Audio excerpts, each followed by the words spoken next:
ఇదే చేతితో చుట్టా పిడి సిగరెట్ కాల్చావు, అది పాపమే. అదే మీ చేతులు కడుక్కోండి అన్నాడు. ఇదే చేతితో కైనీలు పానపరాగాలు గుట్టకాలు నవ్వులావు, అది పాపమే.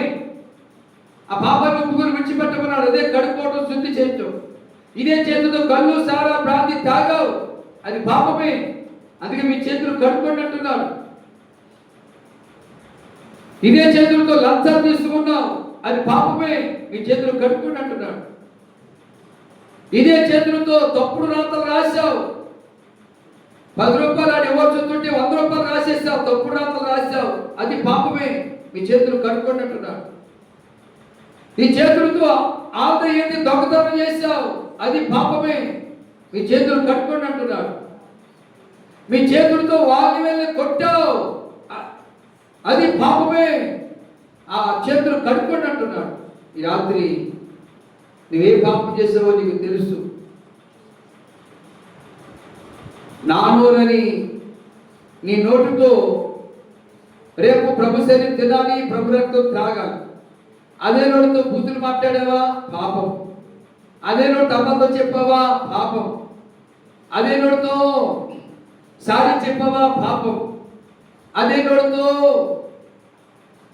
ఆలయాన్ని చెప్పించావా, పాపం. అదే నోటితో కళ్ళు సార ప్రాంతి తాగావా, పాపం. అదే నోటితో చుట్ట పిడిసిని కాల్చావా, పాపం. అదే నోటితో కైనీరు పారిపరాగాలు కైనీరు గుట్టగాలు తన్నావా, పాపం. ఈ పాపం నిన్ను పట్టుకుంటారు. ఆ పాపం నిన్ను పట్టుకోకపోయి ప్రభు సన్నిధికి వచ్చి, ప్రభా నేను పాపని క్షమించమని అడుగు. పాపపు నేత్రములు తొలగించుము దేవా, పరిశుద్ధ హృదయములు కలిగించుము నాలోనా. అయ్యా, పరిశుద్ధ హృదయం లేకుండా నీ శరీరం తినకూడదు, నీ రక్తం త్రాగకూడదు కనుక నా హృదయాన్ని కడిగించు, నా హృదయాన్ని శుద్ధి చెయ్యి. ఏమొకటి తెల్లగా నన్ను కడుగు, ఇచ్చోపుతో నన్ను కడుగు.